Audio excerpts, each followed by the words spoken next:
On Wednesday evening of last week, the Ballon announced their top 30 nominees for the annual award, with some notable players missing. This was the first time since 2003 that both Cristiano Ronaldo and Lionel Messi did not make it into the top 30, showing us that it's finally a new era. I thought it was extremely surprising not to see Musiala in the list, especially after the Euros that he's just had. But to me, through all of the people that got left out, the most egregious of them to me was the fact that Rodrygo never got into the top 30. Now, Real Madrid got 7 different players on the list, but the fact that Rodrygo, who was a huge part of Real Madrid's Champions League and La Liga winning season last season, he was a huge part of it, but he did not make the top 30. And this is just another instance of Rodrygo being severely underrated. He's easily one of the most underrated and slept on players in the world, and that is not an exaggeration. But just what makes Rodrygo so underrated, and why is he such a special player that doesn't get the press coverage or the airtime as someone like Vinny? Well, that's what we'll be talking about today. So what's going on, everyone? You are listening to Back of the Nature. I hope you're all doing well. Please be sure to like the video, subscribe if you haven't already, and let's get into it. Rodrygo has almost always been underrated since arriving at Real Madrid from Santos in Brazil. Rodrygo has either always been in the shadow of Vinny or Benzema, and more recently he's been in the shadow of Jude, Bellingham, and now Kylian Mbappe. Despite at the age of 23, Rodrygo having already played 225 games for Real Madrid,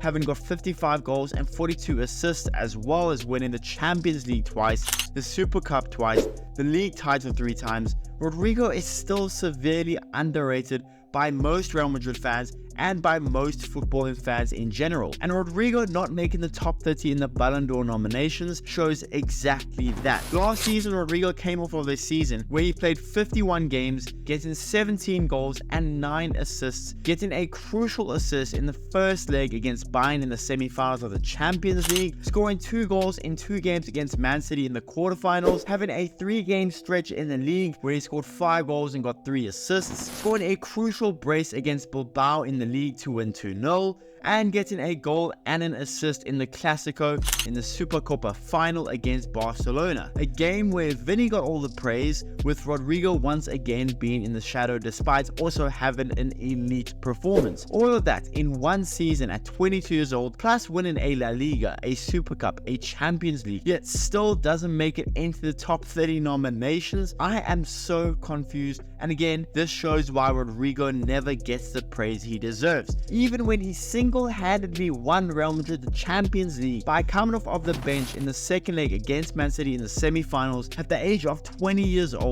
and scoring 2 goals in a handful of minutes to drag Real Madrid to the final against Liverpool, even when he finished the 22-23 season with 19 goals and 11 assists, scoring 5 goals in 12 Champions League games. Heck, even this season with the arrival of Mbappe, seeing Rodrygo having already got a goal and an assist, Rodrygo is even more now underrated than he was back then. Rodrygo's underlying numbers show just how good of a player he is and how consistent and how good he has been for a while now. The 23-year-old is easily one of the most well-rounded, exciting attackers / wingers in world football. He has very few weaknesses and thrives from the playmaking and goal scoring fronts, seeing him rank in the 99th percentile in progressive carries, 93rd percentile in shot creating actions, 94th percentile in successful take-ons. He even ranks in the 79th percentile in blocks for a winger, showing his willingness to work hard defensively despite being one of the most talented wingers in one of the best clubs, if not the best club in the world.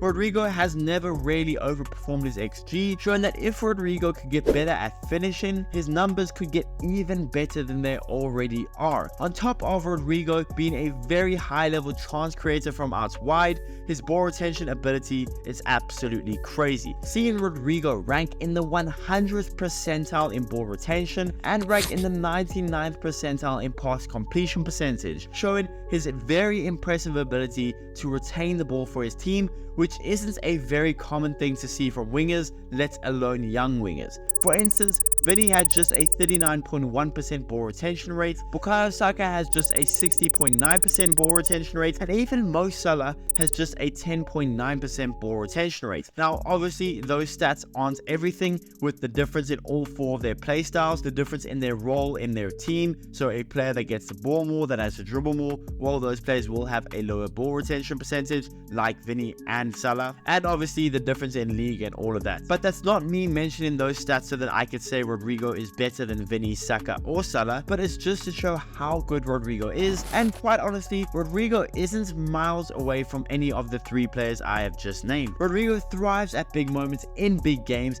He scored crucial goals at crucial times for his team. He single-handedly dragged his star-studded team to a Champions League final at the age of 20 years old. He's a consistent player that has constantly performed for Madrid since his debut goal against Osasuna, which was an absolute banger, by the way. Rodrygo is by far one of the most underrated players in the world, and somehow with each passing season he becomes more and more underrated. Having the likes of Vinny, Jude and Mbappe in your team, yes, that will give you less airtime, but that shouldn't take away from just how skilled, how important and how good he is. Rodrygo easily should have made the top 30 nominee list. I don't want to discredit any other player by saying that they didn't deserve it and Rodrygo deserved it over them, but Rodrygo definitely deserved a top 30 spot. Rodrygo in my eyes is easily one of the best wingers in the world today. He performs in huge matches with huge moments when needed. He's a multiple-time Champions League winner, a multiple-time La Liga winner, all at the age of 23 years old. But quite frankly, I think he will unfortunately stay underrated for as long as he is at Madrid, having the stars that they do. Unfortunately, I don't think he'll get the credit he deserves. Rodrygo is easily one of the best attackers in the world and definitely deserved a top 30 spot.